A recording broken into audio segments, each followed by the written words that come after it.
Jim Corbett घूमने जाते होंगे आप, बहुत सारे जंगलों में घूमने जाते होंगे, एक से एक जगह जाते होंगे घूमने के लिए, टाइगर देखने जाते होंगे, शेर देखने जाते होंगे, हाथी देखने जाते होंगे। मजे से हम चले जाते हैं, रिजॉर्टों में रुक जाते हैं, खाना खाते हैं, ऐश करते हैं, इधर से वाइल्ड लाइफ सफारी करते हैं। पर क्या ये कमाल की चीजें कमाल किस वजह से हैं? इस वजह से हैं क्योंकि ये कमाल है, या इस वजह से कि लोग इसके पीछे बहुत बड़ी फोर्स लगती है इसे कमाल बनाने, बहुत सारे लोग लगते हैं, बहुत सारा ह्यूमन माइंड लगता है, बहुत सारा कैपिटल लगता है ऐसी चीजों को कमाल बनाने के लिए। और आज हम आ गए हैं कॉर्बेट टाइगर रिजर्व। चूंकि कॉर्बेट टाइगर रिजर्व पूरे भारतवर्ष में एकमात्र टाइगर रिजर्व है जिसमें नंबर ऑफ टाइगर सबसे ज्यादा यहाँ पर, हमसे ज्यादा वर्ल्ड में टाइगर डेंस कोई फॉरेस्ट नहीं है, नहीं पूरे वर्ल्ड में। बिल्कुल। आप ये देखिए कि जब टाइगर्स का एलिमिनेशन हुआ, मतलब जब हम लोग ब्रिटिशर्स का रूल था यहाँ, तो हंटिंग ब्लॉक्स बनते थे और टाइगर्स को बहुत अनप्रेसिडेंटेड तरीके से उनको शूटिंग ब्लॉक्स बना के उनको मारा जाता था। तो एक टाइम पे माना जाता है कि लगभग 30 से 40 हज़ार टाइगर्स इंडिया में होते थे एक समय पे। कॉर्बेट में अगर हम बात करें पिछले 30 सालों में लगभग 32 लोगों ने अपनी जान गंवाई है ये काम करते हुए। तो कॉर्बेट में लगभग आप मान के चलिए कि 1000 किलोमीटर हर दिन फुट पेट्रोल होती है। और जो पेट्रोलिंग कर रहे हैं डे इन डे आउट, अपने परिवार से दूर हैं, 2-2 महीने परिवार से बात नहीं हो पाती, घर नहीं जा पाते, मिल नहीं पाते, और उसके बाद ऐसी जगह पे रह रहे हैं 24 घंटे जहाँ पर केवल वायरलेस के अलावा आपके पास कोई दूसरा साधन नहीं है कि आप किसी से बात कर पाएँ। पिछले साल हमने केवल ढिकाला जोन में लगभग 95 जिप्सीज को बैन किया था because of off roading, because of various offences, over speeding, congregation, जानवर को परेशान करना। टूरिस्ट का फीडबैक हम लोग इस साल लेना शुरू किया है, हमने ऑनलाइन फीडबैक। कोशिश हमारी ये होती है कि टूरिस्ट को बुकिंग से लेकर के कॉर्बेट आने तक का और यहाँ से वापस जाने तक का एक्सपीरियंस सीमलेस रहे। प्रयास हमारा ये रहता है। 1200 एलिफेंट से ज़्यादा कॉर्बेट में मौजूद है। 1200 से ज़्यादा। पूरी फिल्म की कहानी। मतलब मैं तो सोचता था जब मैं पॉडकास्ट के पहले आया, मैं सोचा कि जंगल कैसे चलता है, 4-5 जॉब्स पूछूंगा और ये समझूंगा कि टूरिज्म पे कैसे काम होता है। ये तो सर अपने आप में पूरा नेक्सस के खिलाफ एक अलग लड़ाई चलती है आप लोग। हाँ बिल्कुल।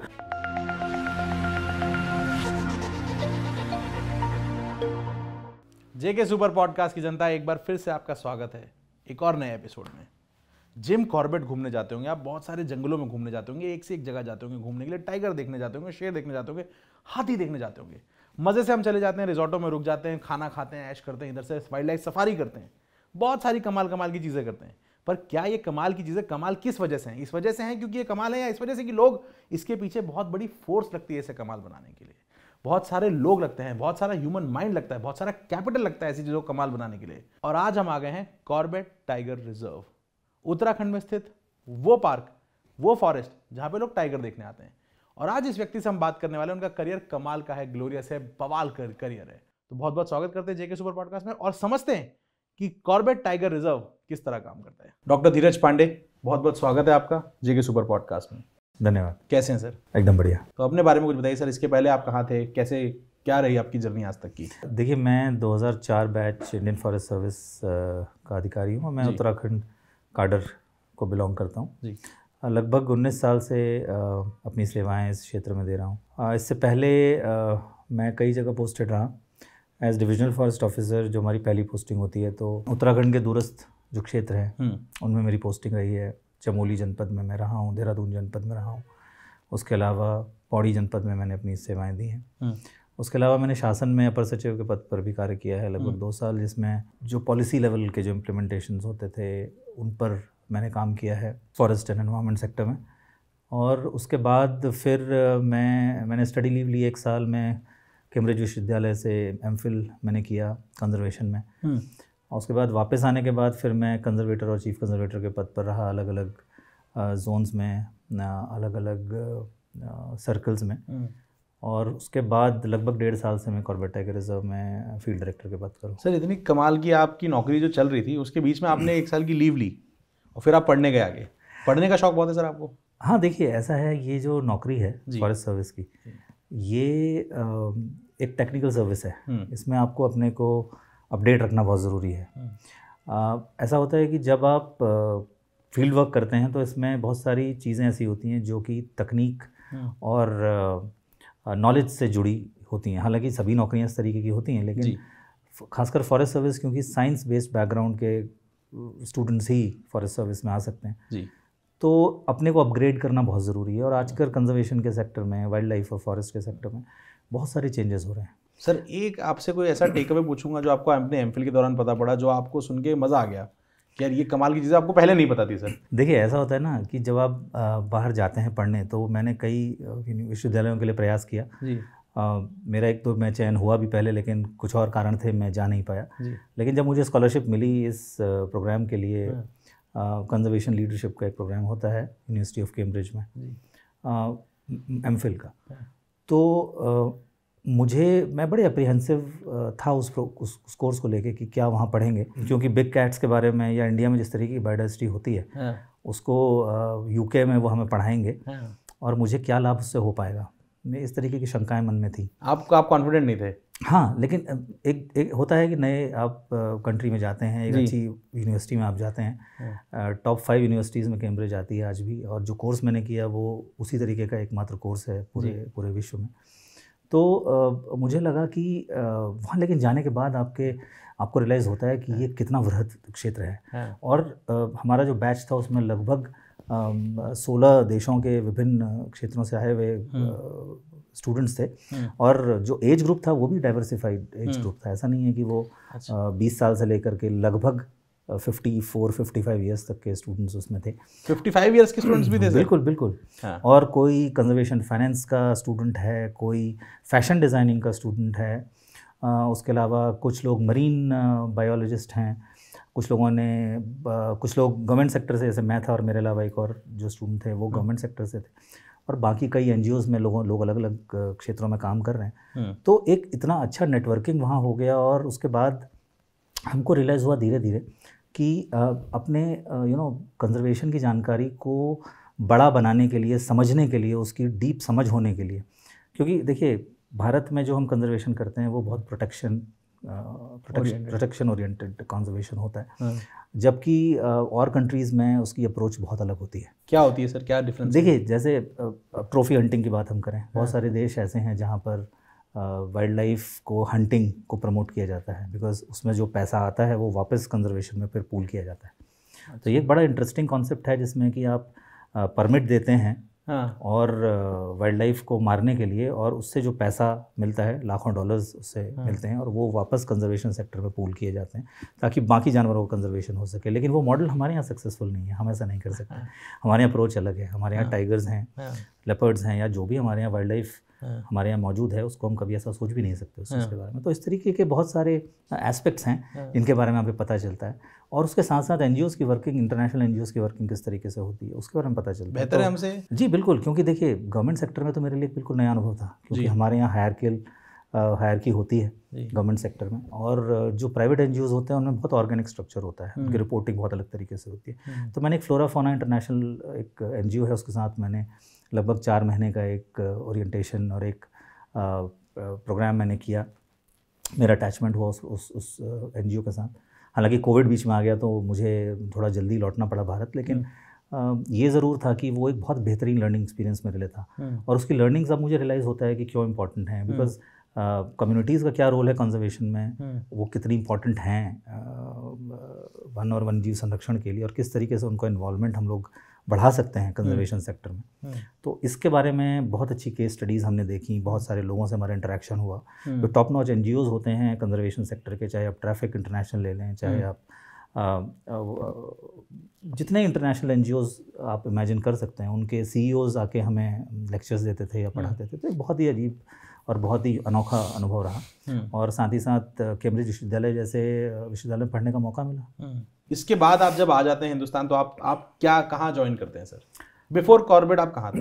हाँ, इसे लौटने के बाद मैं फिर कंजर्वेटर भागीरथी सर्कल के पद पर मैं रहा लगभग 1.25 साल, और उसी दौरान मेरे पास एडिशनल चार्ज भी रहे, 2 और सर्कल्स मेरे पास रहे, यमुना सर्कल और शिवालिक सर्कल। तो लगभग गढ़वाल के 4 में से 3 सर्कल का टेरिटोरियल चार्ज मेरे पास रहा उस दौरान, लगभग 1.5 साल के आसपास एक सर्कल का, और लगभग 5 से 6 महीने बाकी 2 सर्कल्स का, और फिर मेरी पोस्टिंग यहाँ कॉर्बेट टाइगर रिजर्व में। सर अब वो दिन है जिस दिन आपको पहली बार पता पड़ता है कि आप कॉर्बेट टाइगर रिजर्व के फील्ड डायरेक्टर बनने जा रहे हैं। सीधा फील्ड डायरेक्टर ही बने थे सर? हाँ जी सर। आपको ये कॉल आती है या कोई मैसेज आता है या मेल आता है, वो रिएक्शन क्या था और वो फीलिंग क्या थी सर? देखिए मैंने इस लैंडस्केप में पहले काम किया है, मैं DFO कालागढ़ के पद पर रहा हूँ, और मेरी एक पोस्टिंग लगभग 7 साल पहले मैं यहाँ DFO कालागढ़ रहा हूँ, जो कि कॉर्बेट टाइगर रिजर्व का ही एक पार्ट है, कालागढ़ टाइगर रिजर्व। तो लगभग 1.25 साल मैंने यहाँ पे योगदान दिया है। तो मुझे इस लैंडस्केप के बारे में जानकारी थी और किस तरीके के चैलेंजेस आते हैं उसकी भी जानकारी थी। लेकिन चूंकि कॉर्बेट टाइगर रिजर्व पूरे भारतवर्ष में एकमात्र टाइगर रिजर्व है जिसमें सबसे ज़्यादा टाइगर डेंसिटी है। Number of tigers, tiger density तो वर्ल्ड में सबसे ज़्यादा है और नंबर ऑफ टाइगर्स सबसे ज़्यादा यहाँ पर। हमसे ज़्यादा वर्ल्ड में टाइगर डेंस कोई फॉरेस्ट नहीं है? नहीं, पूरे वर्ल्ड में? बिल्कुल। तो क्या डेंसिटी होगी अगर मैं पूछ सकूं? देखिए 13 से 14 टाइगर्स पर 100 स्क्वायर किलोमीटर्स, और अगर आप बच्चों को भी काउंट कर लें तो 16, 17, 18 टाइगर्स पर 100 स्क्वायर किलोमीटर्स आपको मिलेंगे। जबकि अगर आप कंपेयर कर लें किसी विदेश में, मान लीजिए आप अमूर टाइगर से कंपेयर करते हैं जो कि रशिया में अमूर टाइगर्स होते हैं, तो वो लगभग 200-300 स्क्वायर किलोमीटर में लगभग 1 या 2 टाइगर्स होते हैं। वहाँ पे, यहाँ पे 100 में 13-14 और वहाँ पे 200 में 1। जी सर, ये तो अनप्रेसिडेंटेड जॉब है, ये तो बहुत बड़ा चैलेंज होगा विश्व के अंदर। हाँ, तो पॉपुलेशन बड़ी है, ये बिल्कुल बात सही है, लेकिन उसके साथ हमारे चैलेंजेस भी बहुत बड़े हैं। तो टाइगर कंजर्वेशन में, और देखिए ये एक समेकित योगदान है। क्यों पॉपुलेशन बढ़ी, इसके पीछे अगर हम जाएं जी सर, तो आप ये देखिए कि जब टाइगर्स का एलिमिनेशन हुआ, मतलब जब हम लोग ब्रिटिशर्स का रूल था यहाँ पे, तो हंटिंग ब्लॉक्स बनते थे और टाइगर्स को बहुत अनप्रेसिडेंटेड तरीके से उनको शूटिंग ब्लॉक्स बना के उनको मारा जाता था। तो एक टाइम पे माना जाता है कि लगभग 30 से 40 हज़ार टाइगर्स इंडिया में होते थे एक समय पे। 30 से 40 हज़ार? जी बिल्कुल। और उसके बाद जिस तरीके से उस समय कॉलोनियल एरा में जो ये मास एक्सटर्मिनेशन ऑफ टाइगर्स, टाइगर्स ही क्या, आप देखें चीता भी एक्सटिंक्ट हुआ है इंडिया से उसी दौरान, और उसके अलावा बहुत सारे अन्य जानवर थे जिन पर इस तरीके का बर्ड्स, हमारी माइग्रेटरी बर्ड्स आती थी, उनका शिकार होता था। तो एक, क्योंकि वो एक हंटिंग स्पोर्ट की तरह लिया जाता था और वो एक एंटरटेनमेंट का साधन था। तो उस दौरान जब ये टाइगर्स लगातार इनकी पॉपुलेशन कम होती चलेगी, तो 70 के दशक आते आते गवर्नमेंट को रियलाइज़ हुआ कि अब ये टाइगर्स जो है इन पे संकट मंडरा रहा है। लगभग क्या संख्या हो गई होगी सर, तब तो कुछ अंदाज़ा होगा? देखिए उस समय तो संख्या 1200 से 1500, 30-40 हज़ार टाइगर से वो 1200-1500 पे आ गई संख्या। हाँ। और उससे भी ज़्यादा चिंता की बात ये थी कि आप ये देखिए कि हमारी टाइगर्स जो है ना, एपेक्स प्रेडेटर होता है। मतलब अगर टाइगर अच्छा है, जिस एरिया में टाइगर की पॉपुलेशन है उस एरिया में जंगल भी स्वस्थ है। सर, इस बात को थोड़ा सा डिटेल में समझाइएगा कि टाइगर के होने से जंगल की हेल्थ कैसे, मैंने कहीं पहले भी सुना है, इसको कैसे हम लोग एनालाइज करते हैं सर? देखिए बड़ा सिंपल है। आप ये देखिए कि अगर आप टाइगर कंजर्वेशन कर रहे हैं तो आप एक तरीके से पूरी बायोडाइवर्सिटी का कंजर्वेशन कर रहे हैं। कैसे, मैं समझाता हूँ। जी सर। आप ये देखिए कि टाइगर प्रोटेक्शन के लिए आपने एक क्षेत्र को इन्वॉयलेट किया, ठीक है सर, आपने उस क्षेत्र का प्रोटेक्शन किया, वहाँ पे हंटिंग नहीं होती है, पोचिंग का कोई चांसेस नहीं है, वहाँ पे प्रॉपर प्रोटेक्शन के साथ बायोडाइवर्सिटी का कंजर्वेशन आप कर रहे हैं। इसका मतलब है कि वहाँ पर प्रे बेस भी बढ़ेगा, यानी टाइगर के को जो जानवर चाहिए खाने के लिए उनको आपने हैबिटेट इंप्रूवमेंट किया, उनके लिए ग्रासलैंड्स अच्छे हैं, तो वहाँ हिरन या चीतल या सांबर इनकी संख्या बढ़ेगी। ये टाइगर की मुख्य डाइट होती है ना। तो टाइगर की संख्या अगर बढ़ेगी तो इसका मतलब इनकी संख्या भी बढ़ रही है, और इनकी संख्या कब बढ़ेगी? जब आपका पर्यावरण स्वस्थ होगा, पोल्यूशन नहीं होगा, पोचिंग नहीं होगी और कोई ह्यूमन इंटरफेरेंस उस एरिया में नहीं होगा। सर, मतलब अगर मैं सही समझ रहा हूँ तो एक टाइगर के कंजर्वेशन के लिए हमें पूरा जंगल स्वस्थ करना ही पड़ता है। बिल्कुल। हमें ये भी देखना पड़ता है कि जिस तरह के जानवर वो खाएगा वो भी वहाँ पे हो, उनको जो खाना है वो भी वहाँ पे हो। बिल्कुल। हमें इतनी नीचे से शुरू करना पड़ता है टाइगर की कंजर्वेशन के लिए। बिल्कुल, ये फूड चेन है। कमाल सर, ये फूड चेन है और ये बहुत इंटरेस्टिंग है। देखिए इसीलिए हम कहते हैं कि एक बड़ा, मैं आपको एक एग्जांपल ये इसलिए देता हूँ कि क्या होता है ना कि जब हम लोग प्रोटेक्शन की बात करते हैं, कंजर्वेशन की बात करते हैं, और मैंने जैसे आपको एग्जांपल दिया हंटिंग का, जो ट्रॉफी हंटिंग जिसको कहा जाता है जी, विदेशों में ये बहुत कॉमन थी। अगर आप अफ्रीकन कंट्रीज़ में जाएं तो बहुत कॉमन थी। अभी भी कई जगह आपने सुना होगा कि शिकार के परमिट होते हैं और शिकारी उस लायन के साथ खड़े होकर अपनी फोटो खिंचाते हैं। आपने देखा होगा अखबारों में, जी सर, न्यूज़ में इस तरीके की खबरें, वो टाइगर की खाल लेके भी खिंचाते हैं, उसके ऊपर रख के भी खिंचाते हैं, बंदूक ले। तो ये सब क्या है? ये ट्रॉफीज हैं। और इसके लिए वो मोटा पैसा देते हैं, वो पैसा देते हैं गवर्नमेंट को, उन देशों कि मैं टाइगर मारूंगा, मैं आपको फीस देता हूँ। हाँ, फीस देते हैं। और वो सारा पैसा कंजर्वेशन में, वो कहते हैं कि वो सारा पैसा फिर कंजर्वेशन सेक्टर में वापस फ्लो बैक होता है। कि वो कहते हैं कि अगर एक जानवर की सेक्रीफाइस देके हमें इतना पैसा मिल रहा है जिससे कि हम 100 जानवरों का कंजर्वेशन कर रहे हैं जी, तो ये ठीक है, उनके हिसाब से ये बात ठीक है। वो मॉडल हम यहाँ फॉलो नहीं कर सकते। वो मॉडल हम यहाँ फॉलो नहीं कर सकते। हमारे एथिक्स अलग हैं, हमारी वैल्यूज़ अलग हैं, हमने कंजर्वेशन को बहुत दूसरे तरीके से देखा है, समझाया और जाना है। जी सर। तो हम लोग उस तरफ, उस डायरेक्शन में हम लोग सोच नहीं सकते हैं, और इसीलिए मैंने आपको बताया। लेकिन हमें मालूम होना चाहिए, देखिए ये ट्रॉफी हंटिंग पहले होती थी कॉलोनियल एरा में, मैंने आपको बताया। तो जब जो 25, 30, 40 हज़ार से जो टाइगर कम होते होते हमारे पास 1500 के आसपास रह गई सीमा, उसका कारण ही ये था कि इनडिस्क्रिमिनेट हंटिंग हुई। लेकिन तब गवर्नमेंट को रियलाइज़ हुआ कि नहीं, इसको ठीक करना चाहिए, और तब प्रोजेक्ट टाइगर को हमने लॉन्च किया। तो 1973 में सबसे पहले प्रोजेक्ट टाइगर लॉन्च हुआ। तो 7+2 9 टाइगर रिजर्व्स में ये प्रोजेक्ट टाइगर उस समय लॉन्च हुआ। और सबसे बड़ी बात, वो project tiger Corbett tiger reserve से ही लॉन्च हुआ। ठीक है। तो यहाँ का जो ढिकाला हमारी रेंज है, वहाँ से इसकी शुरुआत हुई। उद्देश्य केवल यही था। एक सवाल पूछ सकता हूँ, आपको कोई अंदाजा होगा सर कि उस समय पे कॉर्बेट में कितने टाइगर्स होंगे जब ये प्रोजेक्ट लॉन्च होता है? देखिए, उस समय जब प्रोजेक्ट टाइगर लॉन्च हुआ तो मुझे लगता है कि 100 के आसपास रही होगी संख्या। मुझे चेक करना पड़ेगा कितनी थी, बट मैंने कहीं पढ़ा था कि लगभग अंदाजे से अनुमानतः इतने टाइगर लगभग रहे होंगे। 100 के आसपास या उससे भी कम, क्योंकि पूरे भारतवर्ष में बहुत लिमिटेड संख्या थी टाइगर्स की। और लॉन्च होने के बाद से आप देखिए जो कंजर्वेशन की जर्नी रही है इस प्रोग्राम की, तो it is considered as one of the most successful conservation success story. Case study अपने आप में किस तरीके से ये कहानी हुई और कहानी बनती चली गई। देखिए, ऑस्कर इसके पीछे बहुत लोगों का हाथ रहा डे वन से, चाहे उसके जो पहले डायरेक्टर प्रोजेक्ट टाइगर के रहे हों, कैलाश संकला जी, या वहाँ से शुरुआत करें, और उसके बाद जितने फील्ड डायरेक्टर्स, जितने टाइगर रिजर्व की संख्या भी तब लगातार बढ़ती चली गई। 9 में लॉन्च हुआ, आज हम 54 टाइगर रिजर्व की संख्या हमारी हो चुकी है। तो 9 से बढ़ते बढ़ते हमारी टाइगर रिजर्व्स की संख्या बढ़ी है, हमारा एरिया कंजर्वेशन का बढ़ा है उस हिसाब से, और टाइगर्स की पॉपुलेशन में भी बढ़ोतरी होनी शुरू हुई। जब टाइगर की पॉपुलेशन बढ़नी शुरू हुई तो देन वी रियलाइज्ड कि नहीं, this programme is a success. ये जो है हम लोग उसको और बेहतर तरीके से इम्प्लीमेंट करते जाएं, और फिर धीरे धीरे नेशनल टाइगर कंजर्वेशन अथॉरिटी बनी। तो NTCA का जब गठन हुआ, वो वाइल्ड लाइफ प्रोटेक्शन एक्ट के एम्बिट में आती है। तो एक अलग से अथॉरिटी बनाने का अर्थ यह था कि now you see the value government gave to tigers and its conservation उस पॉइंट इन टाइम पे, कि जब बिल्कुल टाइगर्स की पॉपुलेशन ख़त्म हो गई थी और उसको कंजर्वेशन हमने करना शुरू किया। तो जब इनकी पॉपुलेशन बढ़नी शुरू हुई तो फिर ये सारे प्रोग्राम्स, नई स्कीम्स, और सरकार का बहुत एक कंजर्वेशन के प्रति एक नज़रिया पूरा डिफरेंट हुआ। स्टेट गवर्नमेंट्स ने उसमें सहयोग किया, तो उनके बिना काम करना बड़ा मुश्किल था। तो स्टेट गवर्नमेंट्स भी मिल के सब लोग साथ आए, और जितने अधिकारी, और मैं सबसे ज़्यादा इसका वेटेज दूंगा हमारे जो फ्रंट लाइन सोल्जर्स हैं, जो हमारे फॉरेस्ट गार्ड्स हैं, जो हमारे डेली वेजर्स जो फील्ड में पेट्रोलिंग करते हैं, और जो हमारे फॉरेस्टर्स हैं, जो हमारे रेंज ऑफिसर्स हैं, फुट सोल्जर्स, इनका योगदान रहा। और इन्होंने लगातार दिन रात एक कर दिए प्रोटेक्शन के लिए, अपनी जान की बाजी लगा दी। कॉर्बेट में अगर हम बात करें पिछले 30 सालों में, तो लगभग 32 लोगों ने अपनी जान गंवाई है ये काम करते हुए, जिसमें हमारे रेंज ऑफिसर्स हैं, जो हमारे डेप्यूटी रेंजर्स हैं, हमारे फॉरेस्ट गार्ड्स हैं, फॉरेस्टर्स हैं, जिनको कभी टाइगर ने अटैक किया, मॉल कर दिया बुरी तरह से। वो उठने के काबिल नहीं रहे, लेकिन ठीक होने के बाद वापस नौकरी में आए, ज्वाइन किया, डरे नहीं। मेरे पास आज भी लोग आते हैं पुराने जो रिटायर्ड हैं, महावत हैं हमारे पास, पुराने महावत मतलब जो आदमी हाथी। अच्छा। हमारे पास कैंप एलिफेंट्स भी हैं। अच्छा। हाँ। तो वो आते हैं, वो रिटायर हो गए हैं, लेकिन हमारे पास आते हैं और कहते हैं कि साहब हम रिटायर हो गए, लेकिन और काम करना। हाँ, नहीं, लेकिन हम घर बैठे, हमारा मन नहीं लगता। तो हमको आप रख लीजिए, क्योंकि हमें अनुभव इतना है, हमने 30 साल 35 साल 40 साल अपने दिए हैं कंजर्वेशन को, और तो हमें जो है आप काम दे दीजिए और हमें पैसा भले ही मत दीजिए।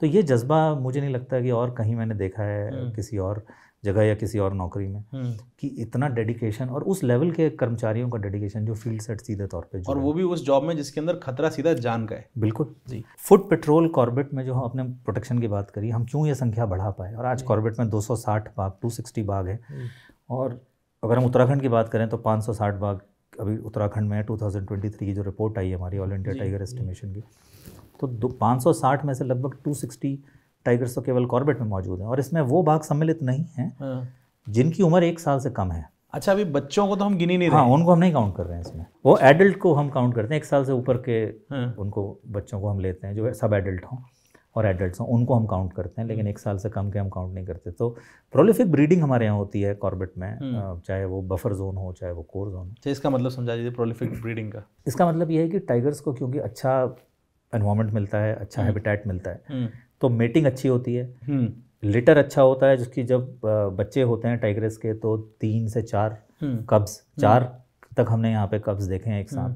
और सर्वाइवल रेट भी अच्छा है। अभी तक हमने बहुत मोर्टेलिटी होती है बच्चों में, छोटे बच्चों में, लेकिन सर्वाइवल रेट भी अच्छा है। तो ये एक बहुत पॉजिटिव साइन है। आज की डेट में भी हमारे पास लगभग 3-4 जोन्स ऐसे हैं जिसमें ब्रीडिंग टाइग्रेस मौजूद हैं जो बच्चों को अभी पाल रहे हैं। तो किसी के पास 3 कब्ज़ हैं, किसी के पास 4 कब्ज़ हैं। तो ये एक सीज़न में इस तरीके से टाइगर की प्रेजेंस भी बढ़ती है, ग्रोथ भी होती है और नंबर्स भी बढ़ रहे हैं। तो ये एक बड़ा अच्छा इंकरेजिंग साइन है। सर कमाल है, बहुत ही सर कमाल की जॉब है आपकी। सर ये समझना चाहूँगा कि हाँ, अब हम उस बारे में बात कर रहे थे कि आपको कॉल आता है कि अब आप कॉर्बेट टाइगर रिजर्व के फील्ड डायरेक्टर बन रहे हैं, तो कैसा था सर वो? तो ऐसा था कि मुझे बड़ा अच्छा लगा, इसलिए कि एक बहुत अच्छा मौका था मेरे पास। जो मैंने सीखा है अभी तक, अपना जो अनुभव रहा है, क्योंकि इससे पहले की मेरी जो पोस्टिंग्स थी उसमें भी मैंने वाइल्ड लाइफ के क्षेत्र हैंडल किए थे। मैंने सेंचुरीज़ में काम किया था, चाहे वो मसूरी वाइल्ड लाइफ सेंचुरी हो, चाहे केदारनाथ वाइल्ड लाइफ सेंचुरी हो, तो उन सब में काम किया था। टाइगर रिजर्व का मेरा एक डायरेक्ट अनुभव था जी। तो एक अच्छी अपॉर्चुनिटी थी और जो मैंने सीखा है उसको और बेहतर तरीके से हम इम्प्लीमेंट कर पाएँ।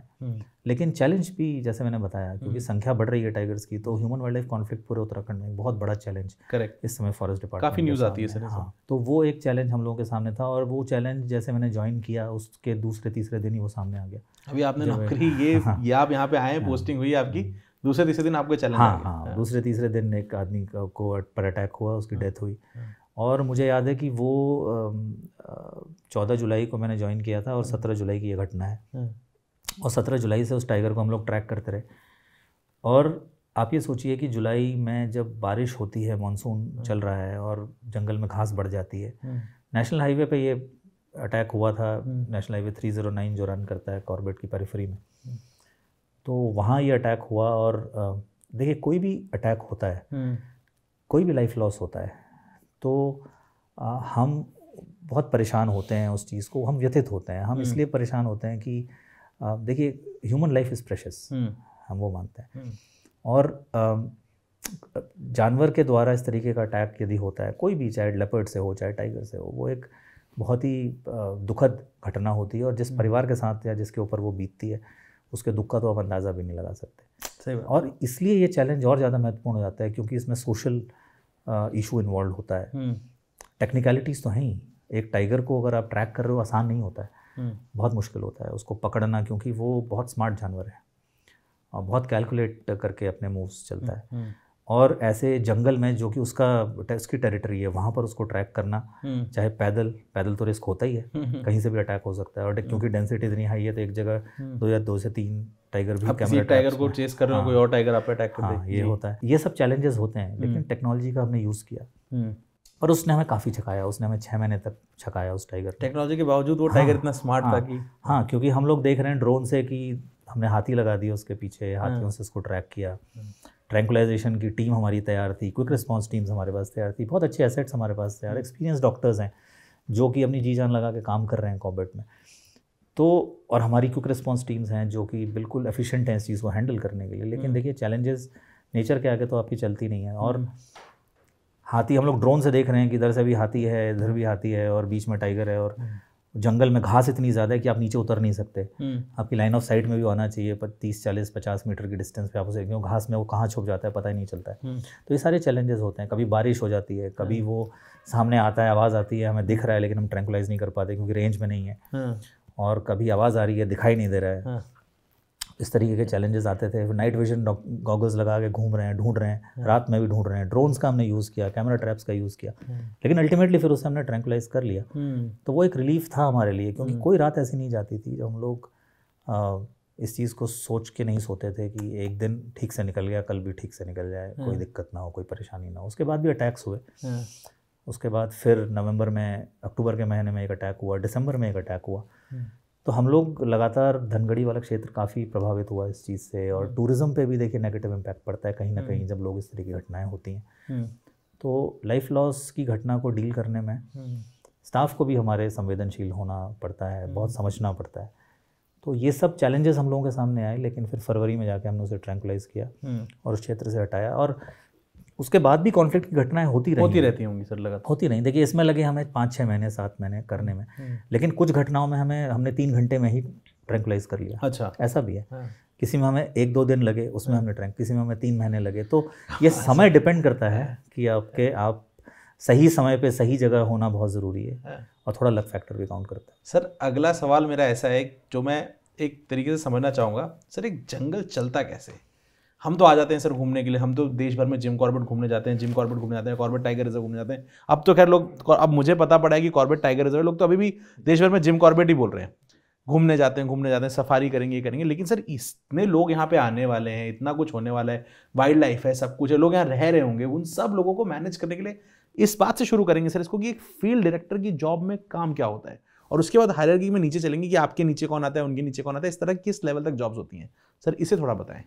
देखिए, फील्ड डायरेक्टर तो ओवरऑल पूरे टाइगर रिजर्व का इंचार्ज होता है जी। उसका टेरिटोरियल जुरिसडिक्शन लगभग, कॉर्बेट की हम बात करें 1288 स्क्वायर किलोमीटर का एरिया है, जिसमें कालागढ़ टाइगर रिजर्व का एक क्षेत्र आता है पूरा। उसके बाद सोना नदी वाइल्ड लाइफ सेंचुरी है जो कोर जोन में आती है, जो टूरिज्म के लिए अभी खुली नहीं है, तो कोर जोन में टूरिज्म अलाउड नहीं होता है।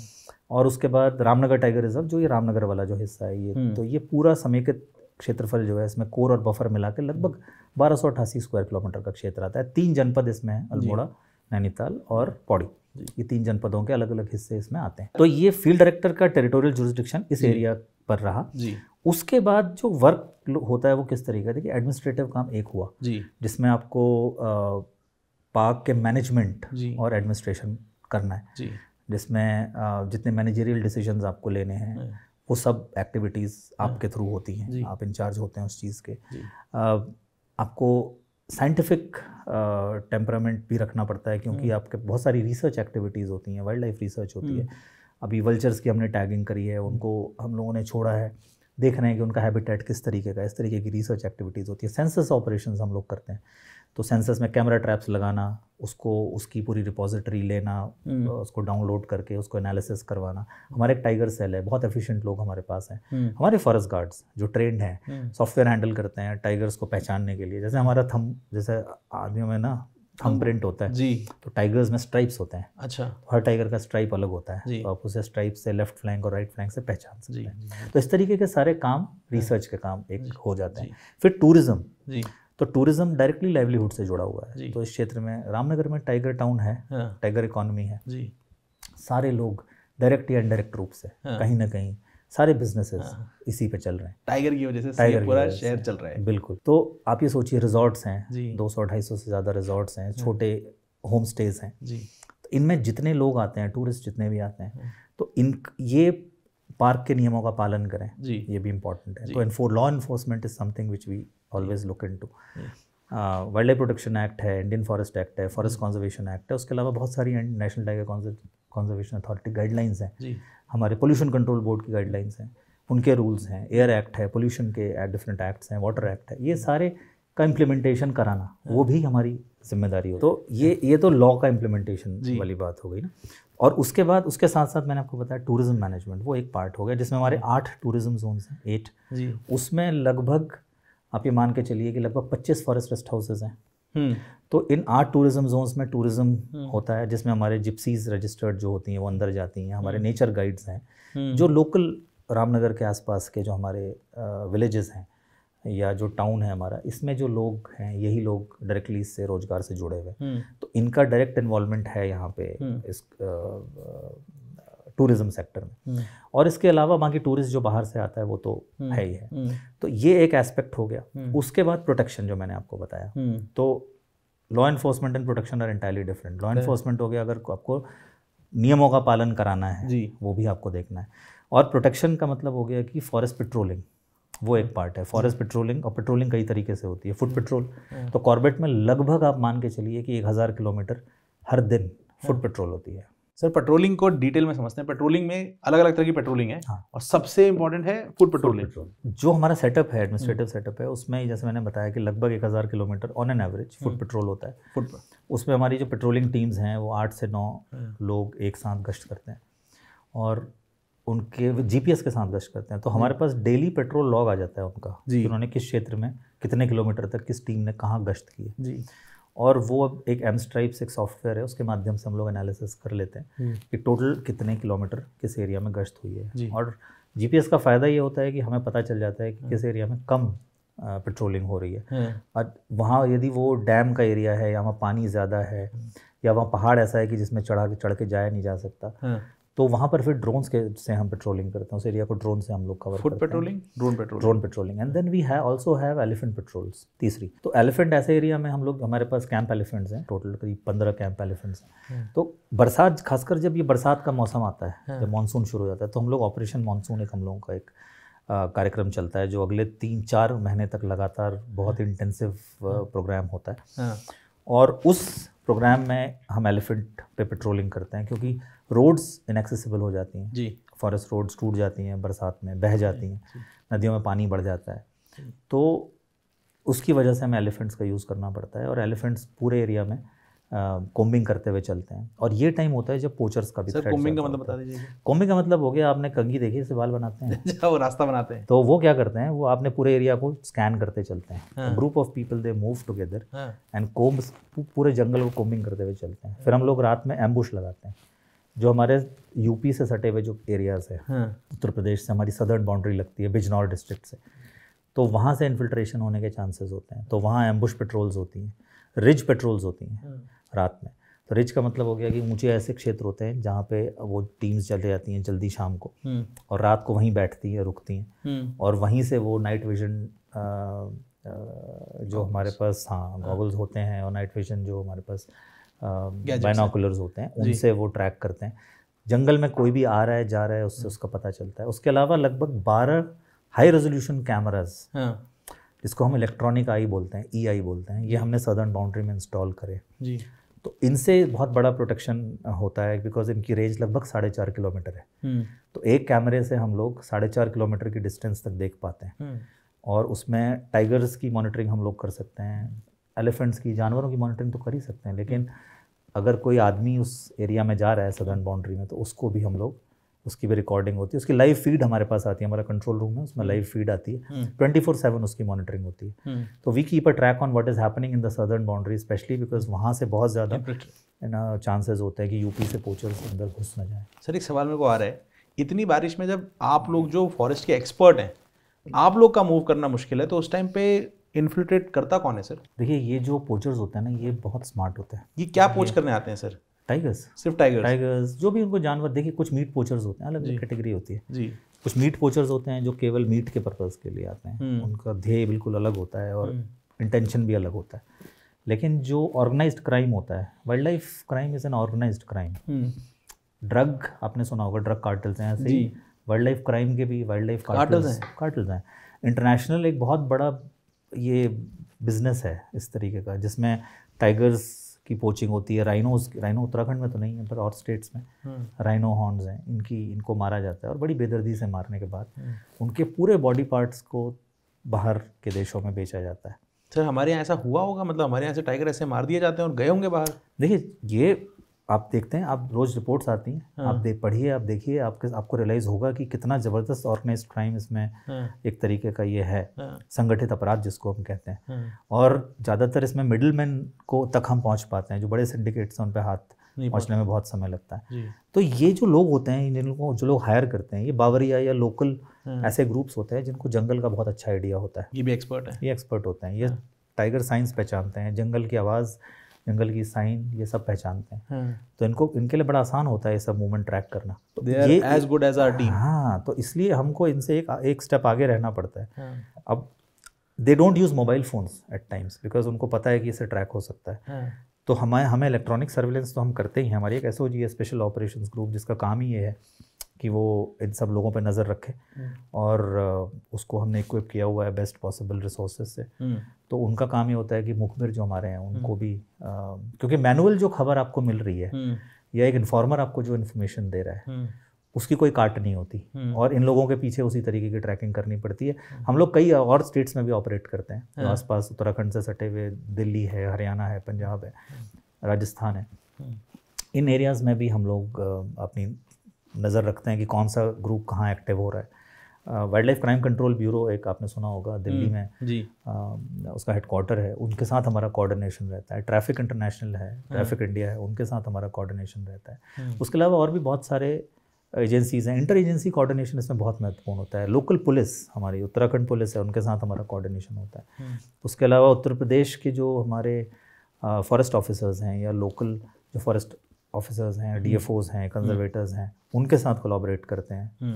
उसके अलावा उत्तर प्रदेश पुलिस के साथ कोलैबोरेट करते हैं। तो ये एक पूरा एक इंटरस्टेट कोऑर्डिनेशन करना इसमें ज़रूरी होता है, नहीं तो काम करना बड़ा। तो फिल्म की कहानी है सर, पूरी फिल्म की कहानी। मतलब मैं तो सोचता था जब मैं पॉडकास्ट के पहले आया तो मैं सोचा कि जंगल कैसे चलता है, 4-5 जॉब्स पूछूंगा और ये समझूंगा कि टूरिज्म पे कैसे काम होता है। ये तो सर अपने आप में पूरा नेक्सस के खिलाफ एक अलग लड़ाई चलती है आप लोग की। हाँ बिल्कुल। देखिए ये इसलिए भी ज़रूरी हो जाता है, ये सब चीज़ें इसलिए हाईलाइट नहीं होती क्योंकि ये जंगल के अंदर हो रहा है सब कुछ, है ना। तो इस तरफ किसी का ध्यान नहीं जाता है। और जब हम कॉर्बेट की बात करते हैं तो हम टाइगर्स की बात करते हैं। टाइगर का जो ऑरा है ना, वो इतना बड़ा ऑरा है कि उसके पीछे ये सब चीज़ें छुप जाती हैं। लेकिन आज हम जिस स्वरूप में कॉर्बेट को देख पा रहे हैं, मेरा ये मानना है कि उसके पीछे इन लोगों की मेहनत है। हमारे जो फुट सोल्जर्स जो लोग घूम रहे हैं, रोज़ जंगल में जा रहे हैं और अपनी लाइफ पे रिस्क लेके जा रहे हैं, और जो पेट्रोलिंग कर रहे हैं डे इन डे आउट, अपने परिवार से दूर हैं, 2-2 महीने परिवार से बात नहीं हो पाती, घर नहीं जा पाते, मिल नहीं पाते, और उसके बाद ऐसी जगह पे रह रहे हैं 24 घंटे, जहाँ पर केवल वायरलेस के अलावा आपके पास कोई दूसरा साधन नहीं है कि आप किसी से बात कर पाएँ। क्योंकि कोर जोन में कहीं मोबाइल टावर्स नहीं है, कुछ नहीं है, वो लगाए भी नहीं जा सकते। उनके अलग इम्प्लीकेशंस होते हैं, आपको पता है मोबाइल टावर्स क्या असर पड़ता है बर्ड्स पे, बैट्स पे और जानवरों पे। तो उन क्षेत्रों में तो मोबाइल कनेक्टिविटी भी नहीं है जो हमारा कोर जोन है, लेकिन वहाँ पर भी हमारा स्टाफ तैनात है। और सबसे बड़ी बात, आप वहाँ कभी भी रात में जाएँ या कोर जोन में आप विजिट करें तो वो लोग आपको वहाँ मिलेंगे। सर मैं तो सोच भी नहीं सकता जाने की, मैं तो जाऊँगा भी नहीं सर, लेकिन वो लोग वहाँ पे हमेशा रहेंगे। हाँ बिल्कुल, वो वहाँ रहते हैं जी। और हमारी जिम्मेदारी है कि उनको हम best possible equipments, best possible gears जो हम दे सकते हैं जी, वो हम देने का प्रयास करते हैं। जो बेस्ट पॉसिबल काम है उनके लिए करने का प्रयास करते हैं। और सर एक पेट्रोलिंग स्टेशन में कितने लोग होते होंगे? 8 से 9? हाँ, मतलब कोशिश, देखिए प्रयास ये होता है कि जब हम दो तरीके, जैसे मैंने पेट्रोलिंग आपको बताया, एलिफेंट पेट्रोल मैंने बताया, फुट पेट्रोल बताया, और ड्रोन पेट्रोलिंग बताया। उसके अलावा हमारे पास ATVs हैं, कभी कभी हमें उसका भी यूज़ करना पड़ता है जाने। ATV क्या हुआ सर? All terrain vehicles. अच्छा। तो वो कभी जैसे रोड टूट गई, आपको दिक्कत है, जा नहीं सकते, तो उसको भी हम यूज़ करते हैं। देन बोट पेट्रोल भी होता है, क्योंकि हमारा जो डैम का एरिया है, कालागढ़ डैम, जो रामगंगा नदी से पानी उसका आता है, और मंदाल और अदनाला, ये अलग अलग नदियां हैं, तो पलैन रिवर भी इसमें ड्रेन करती है, मंदाल रिवर भी ड्रेन करती है। तो डैम का जो क्षेत्र है, जो डूब क्षेत्र है, उसके किनारे किनारे भी पेट्रोलिंग की आवश्यकता होती है। हाँ बिल्कुल। तो उसके लिए हमारे पास बोट्स हैं, राफ्ट्स हैं, जिनका हम यूज़ करते हैं, और स्टाफ उनको भी, उन एरियाज़ को भी जाता है, वहाँ भी पेट्रोलिंग करता है। और सेंसस में भी हमें इसका यूज़ करते हैं। कभी घड़ियाल और ऑटर्स का और इनका सेंसस करना होता है तो भी बोट्स का यूज़ किया जाता है। But patrolling is essential in those areas, because वो बहुत पोचिंग के एंगल से बहुत सेंसिटिव एरियाज़ हैं जी। तो ये 3-4 तरीके की हमारी प्रोटेक्शन पेट्रोलिंग है। हाँ। तो इसमें रेंज ऑफिसर होता है, उसके नीचे पेट्रोल टीम होती है। रेंज ऑफिसर है, उसके नीचे डिप्टी रेंजर है, उसके नीचे फॉरेस्टर है जिसको हम वन दरोगा बोलते हैं, उसके नीचे वन आरक्षी यानी फॉरेस्ट गार्ड, और उसके बाद हमारे डेली वेजर्स होते हैं, जो डेली के हमारे जो दैनिक श्रमिक जिसको हम कहते हैं, तो वो भी लोग इसमें पार्टिसिपेट करते हैं। तो ऑल इन ऑल लगभग 7 से 9 लोगों की टीम जो होती है वो जंगल जाती है। कम से कम 2 वेपन्स उनके पास होते हैं। वेपन्स का मतलब हमारे पास जो नॉर्मल हम फायर आर्म्स कैरी करते हैं, लेकिन उसके अलावा उनको हम अभी कुछ और सेल्फ डिफेंस के लिए भी, क्योंकि कभी जानवर आपके सामने आ जाए तो आप क्या करेंगे, तो उसके लिए भी हम लोग उनको प्रॉपर इक्विपमेंट्स, अभी स्मार्ट स्टिक्स का एक नया कॉन्सेप्ट आया, हमने वो भी ट्राई किया है, तो वो हम उन लोगों को प्रोवाइड कर रहे हैं। उसके अलावा स्मार्ट स्टिक्स, हाँ, वो क्या हुआ सर? स्मार्ट स्टिक एक इस तरीके का इक्विपमेंट है जिसमें इमरजेंसी लाइट होगी, आपके फ़ोन का चार्जर होगा, अच्छा, उसी में, और सोलर से वो चार्ज हो जाता है। उसमें एक इलेक्ट्रिक शॉक देने का मेथड होगा, जिसको कि यदि कभी जानवर आपके बहुत क्लोज आ जाता है तो आप उसको एक झटका हल्का सा दें, जो कि उसको डैमेज ना पहुंचाए लेकिन उसे डरा के भगा दे, है ना। तो इस तरीके की उसमें एक सायरन होगा, एक अलार्म होगा कि कहीं आपको एकदम से ज़रूरत पड़ती है तो उसको आप यूज़ कर सकें। तो it is a compact kind of a package, और वो लेके स्टाफ हमारा चलता है। सर इन लोगों की ट्रेनिंग होती है? हाँ, ट्रेनिंग होती है। ट्रेनिंग में क्या होता होगा सर इन लोग, इनको कैसे डिफेंस करना सिखाते हैं? देखिए, जानवर से तो सबसे बड़ी चीज़ ये है कि जो जंगल में रह रहा है, जो हमारा स्टाफ है, they are very good trackers जी। उन्हें जंगल में जानवर के बिहेवियर का बहुत अच्छा ज्ञान है। अच्छा, बहुत अच्छा।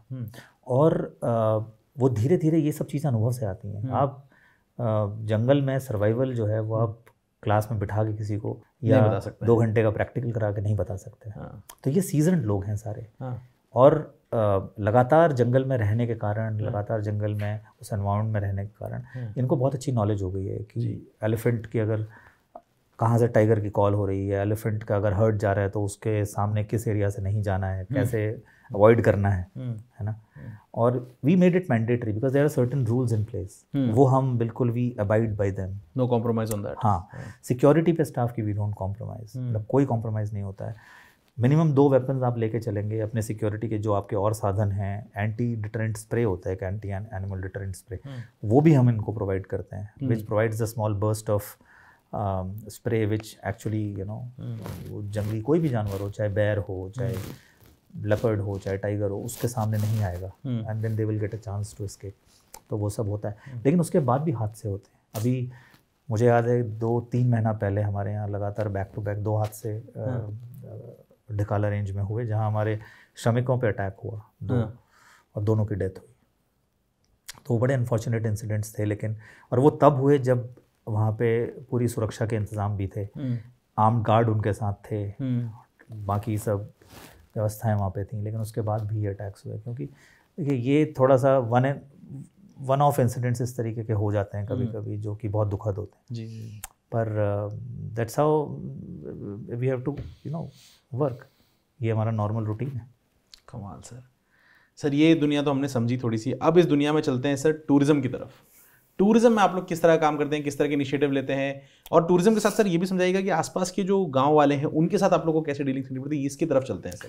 हाँ देखिए, जैसे मैंने बताया, रामनगर में टाइगर इकॉनमी है इस पूरे एरिया में, और बहुत सारे स्टेक होल्डर्स हैं। हमारी होटल एसोसिएशन, होटल लॉबी एक बहुत बड़ी स्टेक होल्डर है, जिप्सी एसोसिएशन यहाँ पर है, जो जिप्सीज़ हमारे यहाँ रजिस्टर्ड हैं, लगभग 360 जिप्सीज़ रजिस्टर्ड हैं। गाइड्स हमारे यहाँ जो नेचर गाइड्स हैं वो यहाँ रजिस्टर्ड हैं। ये तो डायरेक्ट बेनिफिशियरीज़ हैं जो डायरेक्टली इन चीज़ों से जुड़े हुए हैं। इसके अलावा जो रामनगर टाउन है या इसके आसपास के जो होम स्टेज हैं, बाकी लोग हैं, वो भी डायरेक्टली कनेक्टेड है।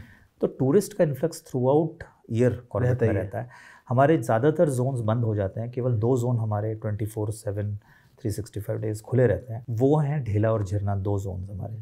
बाकी जितने भी जोन्स हैं वो हमारे 15 जून के आसपास बंद हो जाते हैं, बारिश की वजह से। हाँ, फिर मानसून आ जाता है तो मानसून में अंदर टूरिज्म हो नहीं सकता, तो वो जोन्स बंद हो जाते हैं जी। लेकिन जो टूरिस्ट, और फिर वो खुलेंगे अक्टूबर में, 15 अक्टूबर के आसपास वो जोन खुलते हैं, और फिर 15 अक्टूबर से लगातार 15 जून तक हमारा टूरिज्म का सीज़न चलेगा। ठीक है सर। अब इस सीज़न के दौरान टूरिस्ट इन्फ्लक्स बहुत होता है, कॉर्बेट में लगातार लोग आते हैं, रिपीट टूरिस्ट बहुत आते हैं, जो कॉर्बेट आ गया है एक बार और वो यहाँ बार बार आने की उसकी इच्छा होती है। तो इस तरह के टूरिस्ट ऐसे हैं जो लगातार कई वर्षों से, कई दशकों से यहाँ लगातार आ रहे हैं। फोटोग्राफर्स हैं, स्कूल के कैंप्स हैं, डिफरेंट हमारे मल्टीनेशनल्स हैं, उनके बहुत सारे इस तरीके के ऑफिस ग्रुप्स और इस तरीके के लोग आते हैं कॉर्बेट। सोलो ट्रैवलर्स बहुत आते हैं, फॉरेनर्स का कोविड के बाद अब बढ़ना शुरू हुआ है फिर से। तो we are getting good numbers in tourist.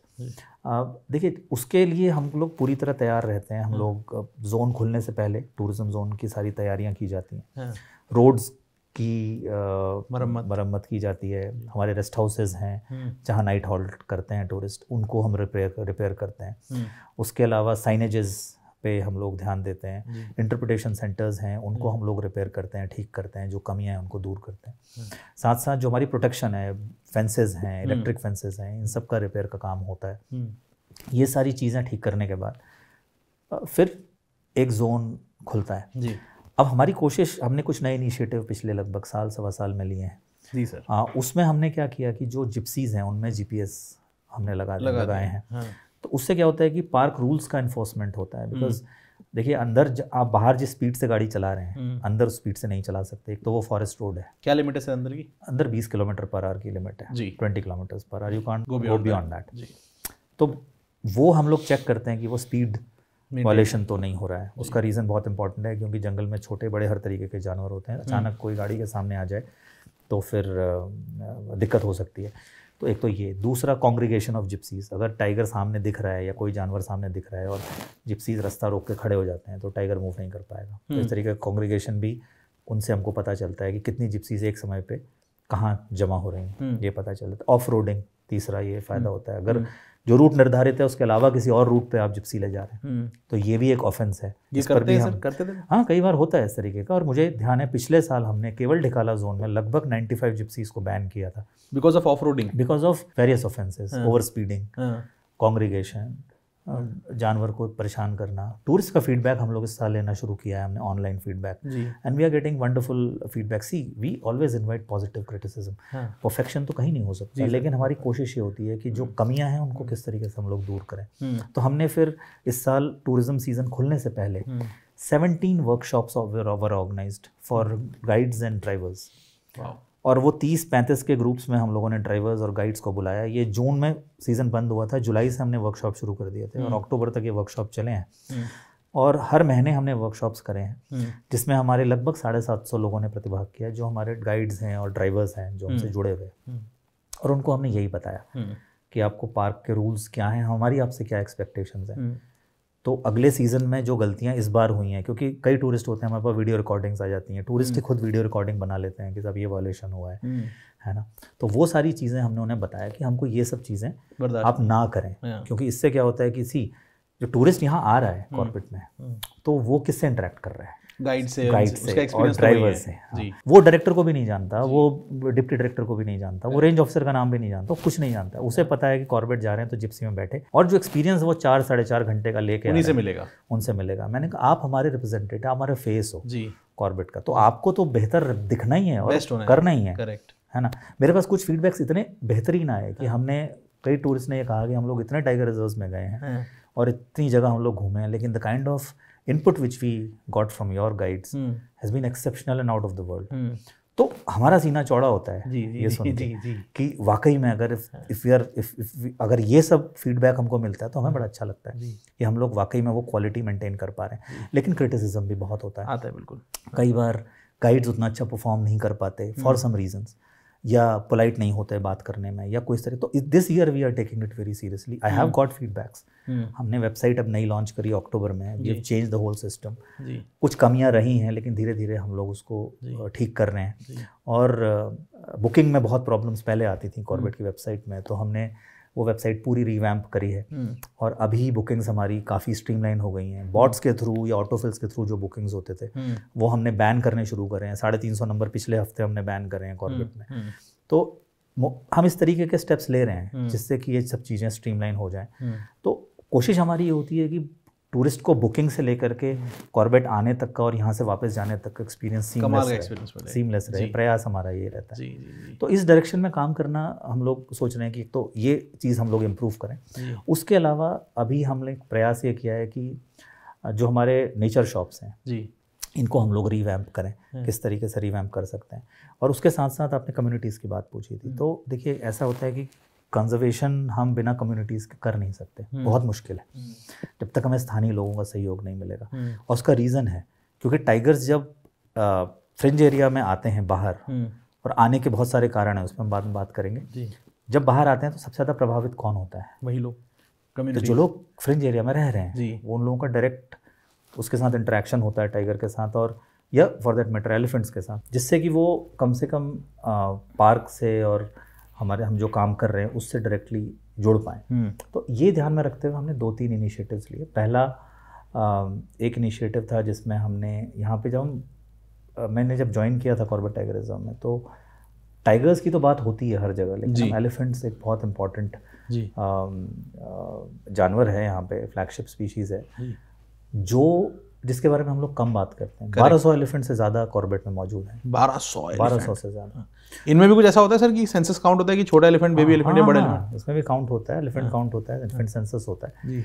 और ये एलिफेंट्स भी पेरिफेरी में आते थे, और जब धान और गेहूँ जब पक जाता है या गन्ना जब पक जाता है तो फिर ये फील्ड्स में जाते हैं, एग्रीकल्चर फील्ड्स में, और वहाँ क्रॉप को डैमेज करते हैं, उसमें प्रॉपर्टी को डैमेज होता है, उसमें लाइफ लॉस होता है। तो ये सारी चीज़ें प्रॉब्लम्स यहाँ पर थी। तो एक पायलट प्रोजेक्ट हमने छोटा सा स्टार्ट किया 2022 में, अक्टूबर माह में। तो दिमाग में आया कि किस तरीके से इस कॉन्फ्लिक्ट को हम लोग कम करें। ऐसा नहीं है कि कोई इनोवेटिव कॉन्सेप्ट हो, लेकिन इसमें हमने लोकल जो समीकरण थे उनको ध्यान में रखते हुए कुछ ट्वीकिंग्स करे। बेसिकली ये बी हाइव फेंसिंग का एक कॉन्सेप्ट है जो पिछले कई सालों से पूरे विश्व में कई कंट्रीज़ में हो रहा है। केन्या में इसका बहुत प्रभावी उपयोग किया गया है, बांग्लादेश में ये हुआ है, श्रीलंका में इसका यूज़ हुआ है, उसके अलावा भी बहुत सारी कंट्रीज़ हैं जहाँ हाथी पाए जाते हैं, एशियाटिक एलिफेंट्स हैं, अफ्रीकन एलिफेंट्स हैं, वहाँ पर इसका यूज़ किया है। तो इसमें करते क्या है कि बीज को आपको पता है कि मधुमक्खी और हाथी की आपस में बनती नहीं है, दे डोंट जेल टुगेदर। तो क्या है, हमने उसको एक नेचर बेस्ड सोल्यूशन की तरह लिया। नेचर बेस्ड सोल्यूशन मैं इसलिए कह रहा हूँ कि प्रकृति से हमने ये एक सोल्यूशन निकाला कि उसके ही रिसोर्सेज को हम कैसे यूज़ करें। तो बीज को हमने यूज़ किया एलिफेंट्स को एक डिटरेंट, किस तरीके से एलिफेंट डिटरेंट की तरह उसको हम यूज़ कर पाएँ। तो कोशिश ये करी कि बी हाइव्स को स्ट्रेटेजिकली प्लेस करें बाउंड्री पे, और उसको इस तरीके से हैंगिंग बी हाइव्स की तरह बना दें, और साथ में हमने उसे एक ट्रिप वायर से कनेक्ट कर दिया सारी बी हाइव्स को। तो जिस एरिया में कॉन्फ्लिक्ट बहुत ज़्यादा था वहाँ पर हमने ये प्रयोग किया। और आसान नहीं रही शुरुआत, क्योंकि जब हमने इसको कॉन्सेप्चुलाइज किया कि ये एक पायलट प्रोजेक्ट हम लोग लेते हैं, तो लोग बहुत रिसेप्टिव नहीं थे। जो हमारी इको डेवलपमेंट कमिटीज़ हैं, 17 इको डेवलपमेंट कमिटीज़ इस पेरिफेरी में थी, तो हमने उनके सभी अध्यक्षों को बुलाया और उनके साथ मीटिंग करी, बैठे। तो जब मैंने बैठक करी उनके साथ, उनसे पूछा, उनसे बात करी कि क्या आप ये करना चाहते हैं, इसमें ये सब चीज़ें हैं। तो मैं जो है उनके सामने एक बोर्ड और पेन लेके गया हुआ था, उन्होंने पूरा समझाया कॉन्सेप्ट। तो मुझे कहीं भी इंटरेस्ट नहीं दिखाई दिया तो मुझे लगा कि ये बड़ा मुश्किल है, ये आसान नहीं है इसको कन्विंस करना लोगों को। लेकिन उनमें से एक वो अध्यक्ष जो थे, उन्होंने कहा कि हम करेंगे साहब। एक ने यकीन किया। हाँ, उन्होंने एग्री किया, उन्होंने हाथ खड़ा किया। तो मुझे लगा अब इनको पकड़ लेना चाहिए और इनको हम लोग प्रमोट करें और बताएं, समझाएं। तो उनके साथ फिर हमने कोलैबोरेट किया, उनके गांव की सीमा को आइडेंटिफाई किया, कहाँ ऐसा कर सकते हैं। फिर पंतनगर विश्वविद्यालय में एक BKRTC, bee keeping research and training centre है, वहाँ हमने इन लोगों को ट्रेनिंग के लिए भेजा। रेजिडेंशियल ट्रेनिंग थी, बी कीपिंग की ट्रेनिंग दिलाई, उनको एक ओरिएंटेशन दिलाया, ओरिएंटेशन वर्कशॉप्स कराए। और उत्तराखंड में भी हमने जो हॉर्टिकल्चर डिपार्टमेंट है उसको रोप इन किया। तो एक क्यूमुलेटिव एफर्ट करने के बाद इस प्रोजेक्ट को हमने लॉन्च किया। तो इसमें हमने स्ट्रेटेजिकली बी हाइव्स लगाए, हैंगिंग बी हाइव्स जो एक दूसरे से जुड़े रहते थे, और हमने लगा के उसके आसपास कैमरे लगा दिए, बाउंड्री बना दी उनकी। हाँ, वो हमने फेंसिंग कर दी उसकी, और उसके बाद कैमरे लगा दिए just see the behaviour of elephants, how they are responding to bees. और बड़ा इंटरेस्टिंग एक वाकया हुआ। एलिफेंट वहाँ तक आया और वो सब कैमरे में कैद है, और एलिफेंट वहाँ तक आया और उसने देखा और उसके बाद अंदर जाने का प्रयास किया। लेकिन जब वो ट्रिप वायर से वो बी हाइव्स हिले तो बीज बाहर आई और उससे एलिफेंट रिट्रीट करके वापस जंगल में चला गया। तो उससे पहले लगभग 183 घटनाएं उस क्षेत्र में हुई थी। लगभग 42 किलोमीटर का जो पार्ट है, 183 घटनाएं हुई थी पिछले 5 सालों की मैं बात करूं तो, जिसमें क्रॉप रेडिंग के इंसिडेंट्स थे, कॉन्फ्लिक्ट के इंसिडेंट्स थे, डैमेजेस के इंसिडेंट्स थे। और जब हमने ये इंस्टॉल किया पिछले साल, मुझे याद है फरवरी मार्च में हमने ये चीज़ इंस्टॉल कर दी थी, और उसके बाद से अब तक केवल एक इंसिडेंट ऐसा हुआ है जिसमें हाथी अंदर गया हो, जिसमें नुकसान हुआ हो। उसके अलावा हाथी ने बिल्कुल उस क्षेत्र में जाना बंद कर दिया। 5 साल में कितने थे सर? 183। और 1 साल में एक हुआ है? हाँ, 1 साल में एक। और बाकी कम्युनिटीज़ ने अडेप्ट कर लिया है? नहीं, अभी ऐसा है कि 1 साल में इतना आसान नहीं होता। तो अभी हमने फिर दूसरा स्टेप हमने क्या किया, देखिए ये तो हमारा प्राइमरी एम क्या था कि हाथी अंदर ना जाए, इसके लिए हमने ये प्रयोग किया, जो आंशिक रूप से सक्सेसफुल रहा। हमें आंशिक रूप से मैं इसलिए कहता हूँ कि इसमें बहुत सारे हिकअप्स आए बीच में, बहुत ज़्यादा हैंड होल्डिंग की ज़रूरत पड़ी इनिशियली, क्योंकि कम्युनिटी ओन नहीं करती थी प्रोजेक्ट को बहुत आसानी से। उनको ट्रेन करना, ओरिएंट करना, इस सबको में बहुत समय लगा। लेकिन उसके बाद हमें रियलाइज़ हुआ कि इसमें इकोनॉमिक हुक हमें देना पड़ेगा। तो उसका जो शहद जब निकला तो हमने एक ब्रांड लॉन्च किया। तो ये आप देखिए, ये ब्रांड हमने कॉर्बी हनी के नाम से हमने लॉन्च। कॉर्बी हनी? हाँ। बेसिकली क्या हुआ कि इसमें हमने जो लोकल कम्युनिटीज़, हमारी इको डेवलपमेंट कमिटीज़ हैं, उनको इसका डायरेक्ट बेनिफिट अभी जा रहा है। तो ये ब्रांड हमने ग्लोबल टाइगर डे जो रामनगर में ही हुआ था पिछले साल, उसमें हमने ये ब्रांड लॉन्च किया था। और हमारे पास लगभग 250 किलो के आसपास जो शहद था वो हाथों हाथ बिक गया। तो वो एक छोटा सा इनिशिएटिव था, हमें लगा कि इसका क्या किस तरह, और ये इसका सारा बेनिफिट डायरेक्टली उस कम्युनिटीज़ को जो इको डेवलपमेंट। एक बार मैं मेरे ऑडियंस को पढ़ के सुना देता हूँ। इस पे क्या लिखा है? This honey is a product of a nature based solution for human elephant conflict mitigation in Corbett tiger reserve. यानी कि इंसान और हाथी की जो लड़ाई हो रही थी उसको सॉल्व करते करते हमने हनी भी बना दिया। कमाल सर। तो एक तो ये, अब ये देखिए इसमें अब उनको रियलाइज हुआ कि इसमें पैसा मिल रहा है, तो थोड़ा सा उस डायरेक्शन में लोगों में, हाँ, क्योंकि जब आपके पास एक्स्ट्रा 2-4 हज़ार रुपये आपके अकाउंट में, हर फैमिली के अकाउंट में जाता है, तो उनको लगता है कि नहीं ये तो बेनिफिशियल है चीज़ है। तो एक इकोनॉमिक हो गया उसमें। फिर हमने अच्छा हनी के अलावा बहुत सारे प्रोडक्ट्स और भी बन सकते हैं जी, तो हमने उसकी तरफ भी अब हम कॉन्सेंट्रेट कर रहे हैं कि बीज वैक्स को हम कैसे यूज़ करते हैं, बी वेनम को हम कैसे यूज़ कर सकते हैं, उस तरफ भी बी टूरिज्म की तरफ भी हमारा ध्यान जा रहा है, किस तरीके से उसको प्रमोट किया जा सकता है।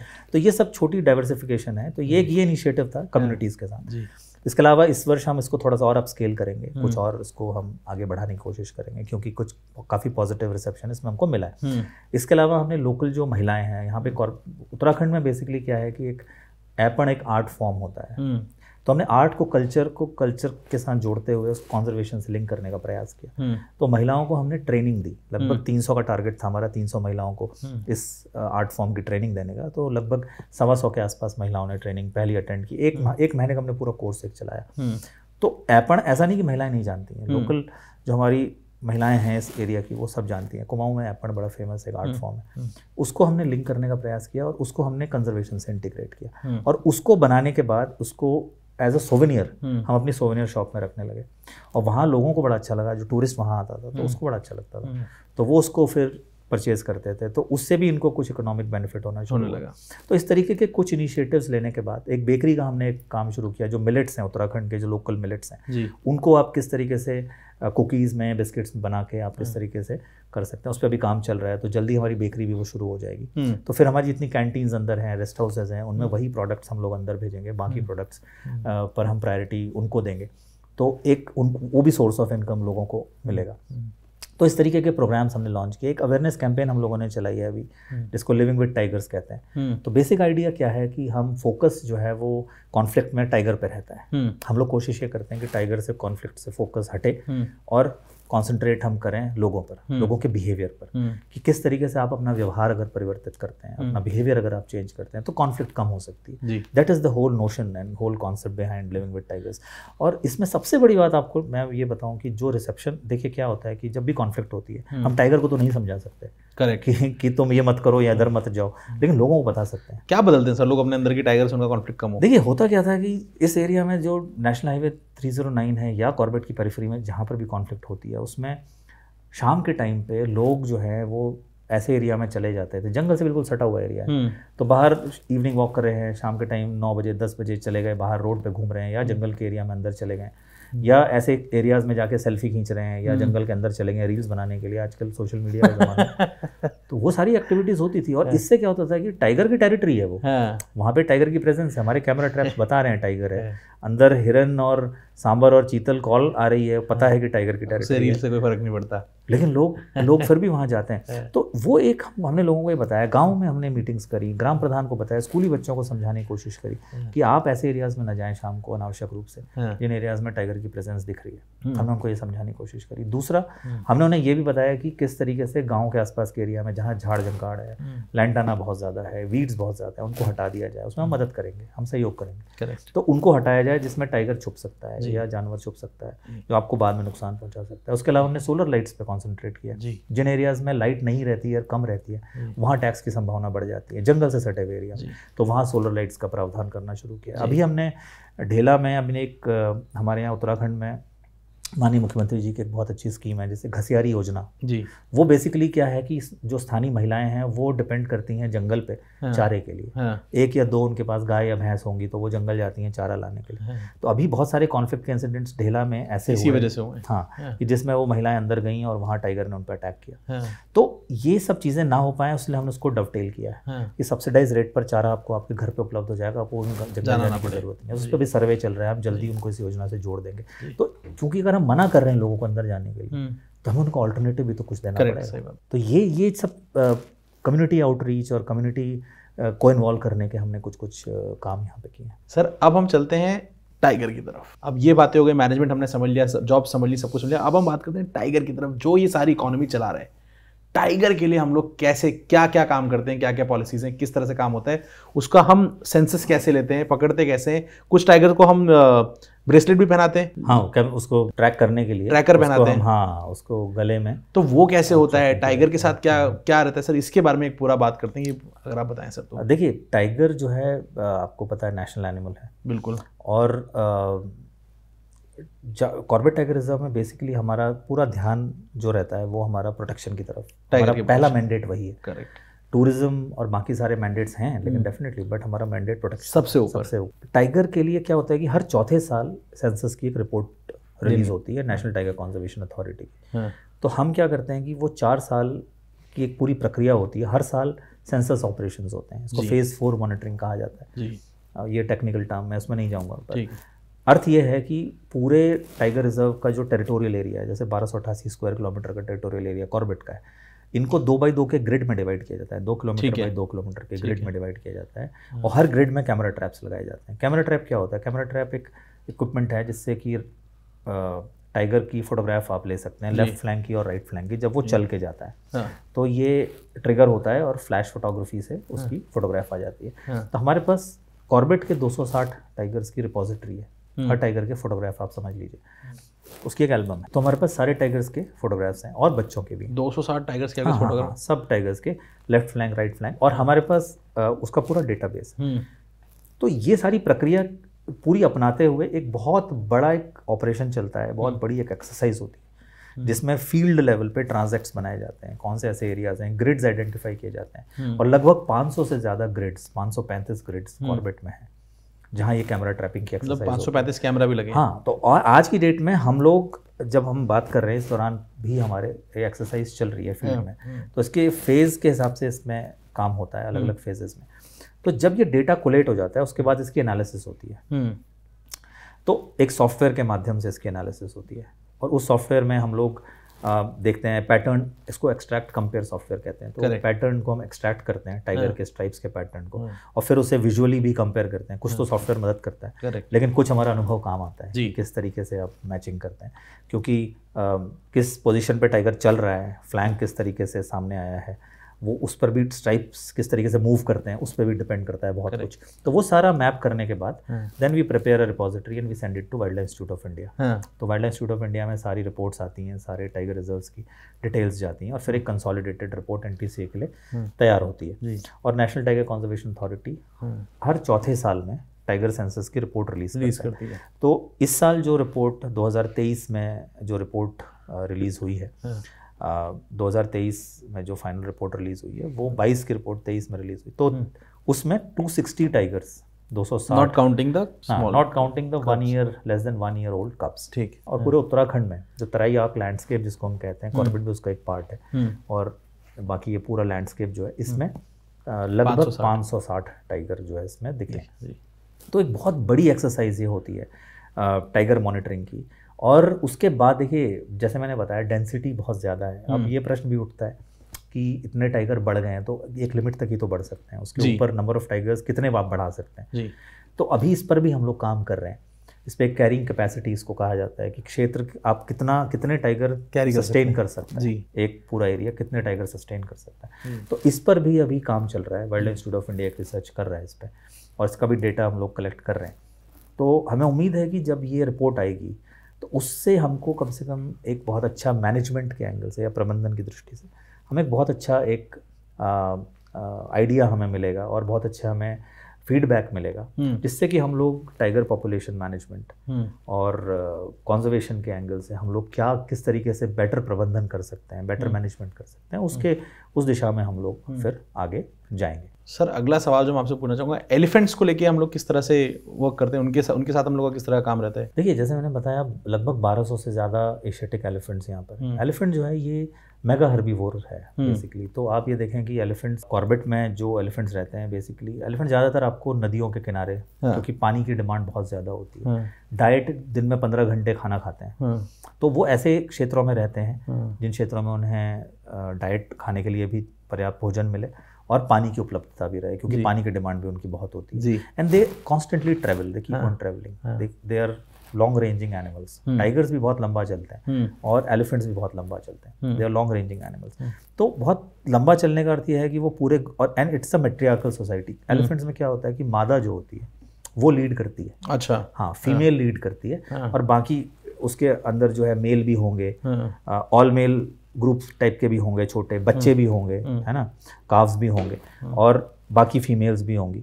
और अल्टीमेटली धीरे धीरे वो बर्थ्स और डेथ्स जो होती हैं वो ट्रैवल में ही हो जाती हैं कई बार। अच्छा। एलिफेंट्स में, हाँ। और बड़े हर्ड्स इनके आते हैं और उनका एक रूट बना हुआ है एलिफेंट्स का, migratory route, elephant corridor corridor बने होते हैं और वो फिक्स है। हाँ, वो उस पर चलते हैं, वो उस पर चलते हैं। अभी कॉरिडोर का प्रश्न आपने, एक बहुत अच्छा बात यह है कि कॉरिडोर्स क्यों महत्वपूर्ण है, उस पर हम लोग आएंगे बाद में। तो जब एलिफेंट्स का मूवमेंट होता है तो they open up the forest, जंगल को, वो जिस जंगल से गुजरते हैं वहाँ वो डाली भी तोड़ेंगे, पेड़ भी तोड़ेंगे और वो फॉरेस्ट को खोल देंगे। तो फॉरेस्ट जो क्लोज्ड कैनोपी होती है, कैनोपी मतलब कि अगर बंद हो गया जंगल तो नीचे सनलाइट नहीं पहुंचेगी, तो नीचे रीजनरेशन कम होगा। लेकिन जब एलिफेंट्स वहाँ से निकल जाते हैं, फिर उनकी डंग होगी, वो एक्ट्स एज अ फर्टिलाइजर, है ना, वो डिग पैदल चलेंगे तो एक तरीके से गड्ढा बन जाएगा, गुड़ाई भी हो जाएगी जंगल की। तो वो दे ओपन अप द फॉरेस्ट और उसके बाद नया रीजनरेशन जिस एरिया से वो निकल, इसलिए वो लंबे समय तक एक एरिया में नहीं रहते, दे keep on moving because they know कि यहाँ पे हमारा खाना फिर एक समय के बाद अगर 15-20 का हर्ड है तो खाना ही कहाँ बचेगा, they have to keep moving. तो बहुत इंटरेस्टिंग एनिमल है, बहुत इमोशनल है, बहुत ही समझदार। हमारे जो कैंप एलिफेंट्स हैं, महावत उसके साथ 15 साल 20 साल से काम कर रहे हैं। और आप ये सोचिए कि उनका एक जैसे बच्चे के साथ लगाव होता है वैसे उनका लगाव रहता है। मुझे याद आता है कि एक हमारी अतिथि थी जिसकी एक छोटी काफ हुई, बिल्कुल छोटी, लगभग 6 महीने की थी वो। अब 6 महीने की भी नहीं, 4 महीने की थी जब उसकी डेथ हो गई बीमारी से, उस एलिफेंट की। जो महावत था उसके साथ, उसने उसे अपने बच्चे की तरह पाला, जैसे छोटे बच्चे को पालते हैं। वो उसी के साथ, उसी के बगल में सोता था, उस बच्चे के साथ। उसका नाम खुशी है और अब तो बड़ी हो गई है, 1 साल, अब तो रिकवर भी कर गई। और उसकी पूरे समय उसने ऐसे बच्चे की तरह उसको, महावत ने उसको पाल के और बचाया है। हाथ से बॉटल हम लोग इम्प्रोवाइज़ करते रह गए कि उसको दूध कैसे पिलाएं, क्योंकि माँ जब नहीं रही तो दूध तो उसको फिर उसी तरह से, एक छोटे बच्चे के लिए आप दूध तैयार करते हैं, उबालते हैं पानी को, फिर ग्लव्स पहन के, वो सारा काम उसने किया है महावत ने। और अगले 6 महीने तक उसने उसे एज बिल्कुल एक छोटे बच्चे की तरह बिल्कुल पाला है। और वो बची उसी की वजह से धीरे धीरे, क्योंकि शुरुआत के 1 हफ्ते तक तो हमें डर ये लग रहा था कि अपनी माँ को ढूंढ रही थी जिस हिसाब से, और चिल्लाते हुए परेशान हो रही थी, छोटा बच्चा था। तो वो एक कंडीशन इस तरीके की थी, लेकिन महावत ने उसे संभाला। तो इनका जो बॉन्ड होता है महावत का और एलिफेंट का, जो हमारे कैंप एलिफेंट्स हैं, ये बहुत ज़बरदस्त बॉन्ड है। तो एक इस तरीके का बॉन्ड आपको किसी जानवर में और इंसान के बीच में देखने को नहीं मिलेगा। कमाल सर। तो ये इस तरीके के डेडिकेटेड वर्कफोर्स भी आपको चाहिए ये सब चीज़ें मैनेज करने के लिए। तो ये आसान नहीं होता है। और मुझे सबसे बड़ी खुशी इस चीज़ की है कि इस काम को ऑनरेबल गवर्नर उत्तराखंड उन्होंने रिकॉग्नाइज किया। अच्छा। हाँ, और अभी वाइल्ड लाइफ हमारा वीक जो था उसमें उन्होंने इसको रिकॉग्निशन दिया है इस चीज़ को। तो ये देखिए, ये सब छोटी छोटी चीज़ें होती हैं जो आपको मोटिवेट करती हैं, आपके स्टाफ को मोटिवेट करती हैं कि और बेहतर करने के लिए बेहतर काम करें। नहीं तो उसके लिए तो कभी उसने सोचा भी नहीं था ये सब चीज़ें, लेकिन उसको उस चीज़ का, और सबसे बड़ी चीज़ कि आज भी उसका वो बॉन्ड, वो एलिफेंट बिल्कुल उसको, वो बच्चा बिल्कुल उसको अपने माँ की तरह ही उसको मानता है। तो ये सब चीज़ें, इस तरीके की बॉन्डिंग आपको और कहीं किसी और जगह आपको नहीं मिलेगी। अग्रेसिव भी होते हैं एलिफेंट अग्रेसिव होते हैं, they are very calm initially, लेकिन आप उनको आप इरिटेट करेंगे, एजिटेट करेंगे। आपने टूरिज्म की बात करी, कई बार टूरिस्ट ये भी करते हैं कि बहुत पास चले जाते हैं जानवरों के, और फिर जानवर मॉक चार्ज करता है, कोई भी जानवर हो, एलिफेंट जानवर पहले मॉक चार्ज करता है। मॉक चार्ज है वो, आप एक स्पेस है ना उसका, आप डिस्टेंस रखेंगे वो आपको रिस्पेक्ट देगा। और खासकर फीमेल के साथ तो हर कोई एग्रेसिव होता है। अगर फीमेल है, बच्चे हैं साथ में, तो फीमेल हमेशा एग्रेसिव होगी किसी भी जानवर की, चाहे लेपर्ड हो, चाहे टाइगर हो। अगर बच्चे के साथ है, कब्स के साथ है, तो एग्रेसिव होगी। तो ये सब चीज़ें गलत हैं, इस तरीके से जानवरों को उकसाना नहीं चाहिए। तो ये भी हम लोग टूरिस्ट को बताते हैं कि आप इस तरीके का काम ना करें जिससे कि जानवर एजिटेट हों, परेशान हों। और आप ऐसे करते पाए जाएंगे तो फिर हम एक्शन भी लेते हैं, गाड़ी वाले पर भी, जो जिप्सी चलाता है उस पर भी, और गाइड पर भी, फिर उसको बैन किया जाता है। सर, फॉरेस्ट फायर भी एक चीज़ है, बहुत जंगलों में आग लग जाती है, उसके लिए उससे कैसे डील किया जाता है सर? देखिए, ये पहाड़ में बहुत बड़ी दिक्कत है उत्तराखंड में, अगर हम उत्तराखंड की बात करें, क्योंकि होता क्या है कि जितनी भी फॉरेस्ट फायर्स होती हैं वो एंथ्रोपोजेनिक होती हैं, यानी मैन मेड होती हैं, यानी आदमी के द्वारा लगाई जाती हैं। ठीक है। वो स्वतः नहीं लग कभी भी जी। अब आग लगाने के क्या कारण हैं? देखिए, पहला कारण जो हमने भी डिस्कस भी किया कि लोग डिपेंडेंट हैं चारे पर, जंगलों पर डिपेंडेंट हैं चारे के लिए। तो चारे के लिए अंदर जाते हैं और जंगल में आग लगा देते हैं, उससे ये होता है कि नीचे जो फ्यूल लोड है वो जल जाएगा और बाद में जब बरसात होगी तो अच्छे नए कल्ले आएंगे और अच्छा चारा मिलेगा और उसको वो जानवरों के लिए यूज़ करेंगे। तो पहाड़ में जहाँ पर खासकर चीड़ का एरिया, कॉर्बेट में चीड़ नहीं है जी, लेकिन बाकी और जो हायर एल्टीट्यूड्स के एरियाज़ हैं वहाँ पर चीड़ बहुतायत में पाया जाता है। और एक पाइन नीडल्स एक बहुत बड़ा इशू है जिसकी वजह से आग लगती है। तो उसको भी, उसका समाधान करने के लिए भी अभी पाइन नीडल्स का उपयोग बहुत सारे और एक्टिविटीज़ में किया जा रहा है। उससे ब्रिकेट्स बनाए जा रहे हैं ताकि वो यूज़ हो सकें दूसरे तरीके से। उससे इलेक्ट्रिसिटी जनरेशन की बात हो रही है, उत्तराखंड में ये पॉलिसी भी आई है कि पाइन नीडल के कैसे इस तरीके से इलेक्ट्रिसिटी जनरेट करें, तो उस पर भी कई जगह प्लांट्स लगे हुए हैं। तो ये सारी एक्टिविटीज़ चल रही हैं। लेकिन मैनेजमेंट की जहाँ की बात आती है, यदि फॉरेस्ट फायर लगती है, सबसे पहले तो हम लोग एक्ट के हिसाब से कोशिश ये करते हैं कि उसका रीज़न आइडेंटिफाई करें, किसने लगाई, क्यों लगाई, ये पता चले। उसके बाद हमारे क्रूज स्टेशंस बने होते हैं अलग अलग जगह एंड मास्टर कंट्रोल रूम्स होते हैं। तो क्रूज स्टेशन में हमारे फायर वॉचर्स तैनात होते हैं। तो फायर वॉचर्स इमीडिएटली जैसे ही आग लगती है हमें और FSI से हमारा टाई अप है, forest survey of India, satellite से हमें मैसेज, जैसे ही आग कहीं लगती है तो सैटेलाइट से हमें मैसेज प्राप्त होता है, पता चल जाता है इस क्षेत्र में आग लगी है। तो हमारी टीम एक्टिवेट हो जाती है, रिस्पॉन्स टाइम को ध्यान में रखते हुए तुरंत वहाँ पहुँचते हैं और फिर आग कंट्रोल के लिए कार्रवाई करते हैं। अब इसमें कई सारे तरीके होते हैं, जैसे फायर सीजन हमारा 15 फरवरी से शुरू हो जाता है। तो 15 फरवरी से 15 जून तक लगातार हमारे फायर वॉचर्स और हमारी टीम्स जो है मौके पे तैनात रहती हैं, क्रूज स्टेशंस में तैनात रहती हैं। उनके पास इक्विपमेंट्स होते हैं, हमारे पास लीफ ब्लोअर्स हैं और बाकी सारे इक्विपमेंट्स हैं, उनको हम यूज़ करते हैं। उसके अलावा हमारी कोशिश होती है गाँव में हम लोग मीटिंग्स करें, लोगों को बताएं कि क्यों आग लगाने से नुकसान क्या हो सकता है। तो ये सारी चीज़ें, ये सारी पब्लिक आउटरीच के भी हम लोग इवेंट्स करते हैं, एक्टिविटीज़ करते हैं। उसके साथ साथ हमारी कोशिश ये भी होती है कि यदि इस तरीके का कोई नोटोरियस एलिमेंट है जिसने काम किया है तो उसको फिर as per rule, as per act उसको पनिश किया जाए। इसका भी हम लोग पूरा प्रयास करते हैं। तो कोशिश ये होती है कि यार कंट्रोल बर्निंग एक ऐसी चीज़ है जिसको हम रिलीजियसली फॉलो करते हैं। कंट्रोल बर्निंग करते हैं कि आपने फ्यूल लोड ऐसे एरिया में आइडेंटिफाई करके पहले ही बर्न करके हटा दिया है, जिससे कि आपको उस क्षेत्र में अब जब फ्यूल लोड नहीं होगा तो आग भी नहीं लगेगी। तो उसको फायर सीजन से पहले ही जला के ख़त्म कर दिया जाता है। फायर मैनेजमेंट का एक रोल ग्रासलैंड मैनेजमेंट में भी है। तो फायर ग्रासलैंड में भी हम लोग सेलेक्टिवली ऐसे एरियाज़ में लगाते हैं जहाँ पे हमें उसके चेस बोर्ड पैटर्न उसको बोला जाता है कि एक क्षेत्र में लगाते हैं, दूसरे क्षेत्र को छोड़ देते हैं। तो वो भी हर साल हम लोग इस तरीके से मैनेज करते हैं कि जिसमें कि बहुत ज़्यादा वीड्स कहीं ज़्यादा आ रही हों, ताकि अच्छे तरीके से घास जो है, जो नया हमारी क्रॉप आए उसमें घास अच्छे तरीके से आए और एक अच्छा पैलेटेबल ग्रास स्पीशीज़ वहाँ पे मिल जाए। और उससे फ़ायदा क्या होगा कि हमारा पैलेटेबल ग्रास आएगी तो जो हिरन हैं और जो अंगुलेट्स हैं उनकी पॉपुलेशन बढ़ेगी और फिर टाइगर्स को अपने आप ही अच्छा परिवेश मिलेगा। सर, जंगल में बहुत सारी नदियाँ भी हैं, रिवर्स हैं, उसकी हेल्थ अच्छी रहे उसके लिए हम लोग क्या करते हैं? देखिए, कॉर्बेट में जो मेन रिवर है which flows from east to west is Ramganga. तो रामगंगा में और उसके साथ साथ पलैन और मंदाल, ये 2-3 नदियाँ हैं जो कि अल्टीमेटली ड्रेन करती हैं इसी कैचमेंट में। तो इन रिवर्स में जो रिवराइन इकोलॉजी है उसका हम लोग सेंसस करते हैं हर साल। पिछले साल हमने सेंसस किया था, तो ऑटर्स की संख्या लगभग 184 ऑटर हमें मिले थे, 184 otters, which is a healthy sign in the kind of river Ramganga is.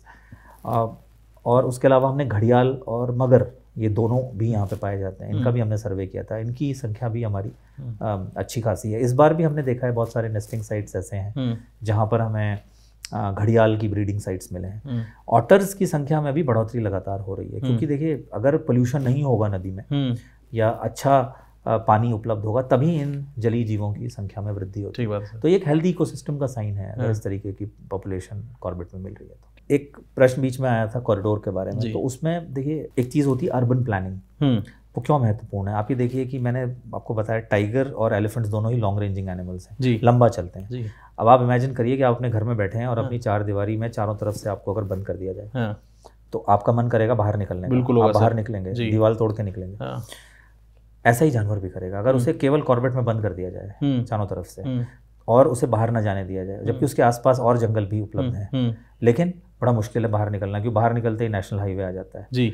और अब इमेजिन करिए अगर आप एक हाथी हैं और आप जंगल से बाहर निकल रहे हैं, तो पहले आपको एक 4 लेन हाईवे मिला, फिर आप बड़ी मुश्किल से उस 4 लेन हाईवे को पार करे, फिर आप थोड़े आगे और गए, फिर आपको एक कैनाल मिली, फिर आप उस कैनाल में नीचे घुसे और फिर कैनाल से बाहर निकले तो आप परेशान हो गए, फिर आप थोड़े और आगे गए, आपको रेलवे ट्रैक मिल गया, ठीक है, फिर वो रेलवे ट्रैक को बड़ी मुश्किल से आपने पार किया और आपका हाथी, आपका बच्चा या आपका काफ वहाँ ट्रेन से टकरा के मर गया, और फिर जाके आप अपनी नदी तक पहुँच पाए। तो ये जो फ्रेगमेंटेशन बोलते हैं, करेक्ट, फ्रेगमेंटेशन ऑफ हैबिटेट। तो हमें ये बात का ध्यान रखना है कि ये जो हाथियों के या टाइगर्स का जो मूवमेंट के जो कॉरिडोर्स हैं, जो आइडेंटिफाइड कॉरिडोर्स हैं, किस क्षेत्र में टाइगर ट्रैवल कर रहा है, चल रहा है, वहाँ कोई भी किसी प्रकार की हिंड्रेंस ना हो, वहाँ डिस्टर्बेंस ना हो जी। और वहाँ इसके लिए wild life institute of India ने एक बहुत अच्छी गाइडलाइन निकाली है लीनियर इंफ्रास्ट्रक्चर के लिए, कैसा होना चाहिए। यदि आपको रोड बनानी है, बनानी ज़रूरी है, बनाते हैं, लेकिन अब गवर्नमेंट भी ध्यान दे रही है इस तरफ। तो सरकार का पूरा प्रयास ये रहता है कि एलिवेटेड कॉरिडोर्स बने ताकि ऊंचा एरिया हो, नीचे से हाथी निकल जाए। तो इस तरीके के काम हो रहे हैं। मोतीचूर वाले एरिया में बहुत अच्छा एक काम हुआ है राजा जी टाइगर रिजर्व में, जहाँ पर मोतीचूर चीला मोतीचूर कॉरिडोर जो है वो लिंक हो गया है और टाइगर्स का लगातार उस एरिया में आवागमन हो रहा है। इसी हिसाब से अगर हम रामनगर की बात करें तो यहाँ पर भी फ्रेगमेंटेशन अब और ज़्यादा ना हो, इस पर भी हमको ध्यान देने की आवश्यकता है। जो इसके आसपास के वन क्षेत्र हैं, फॉरेस्ट एरियाज़ हैं, तो कॉरिडोर बेसिकली क्या है कि 2 फॉरेस्ट एरियाज़ को जो एक एरिया कनेक्ट करता है वो कॉरिडोर है। अगर उसको आप फ्रेगमेंट कर देंगे तो टाइगर्स या एलिफेंट्स किस क्षेत्र से कहाँ से होकर गुजरेंगे दूसरे क्षेत्र में, फिर वो वहीं बंध के रह जाएंगे और फिर कॉन्फ्लिक्ट भी बढ़ेगा। तो इस बात का भी बहुत ध्यान देने की आवश्यकता है कि हमें लैंडस्केप मैनेजमेंट पर ध्यान देना है। मतलब अगर हम केवल एक कॉर्बेट को ना देखें, पूरे लैंडस्केप को देखें, तब उसको मैनेज करना पड़ेगा। सर मैं बहुत बहुत धन्यवाद देना चाहूँगा सर। मेरी उम्मीद थी कि मैं जंगल को पूरी तरह समझ जाऊँगा, पर सर मुझे लगता है कि मैं 1/4 भी जंगल को पूरी तरह समझ पाऊंगा, क्योंकि बहुत कुछ है सर। आप जैसे लोग, जो बाकी के लोग आपके साथी काम कर रहे हैं, कमाल का काम कर रहे हैं सर। इंसानों की प्रोटेक्शन के लिए, जानवरों की प्रोटेक्शन के लिए, फ्लोरा एंड फौना की प्रोटेक्शन के लिए आप लोग बहुत कमाल का काम करते हैं सर। सबसे पहले तो बहुत बहुत धन्यवाद sir, and thank you for doing this with us. Thank you sir, thank you sir. आप लोग ये एपिसोड देखिएगा, बहुत कुछ सीखने को मिलेगा।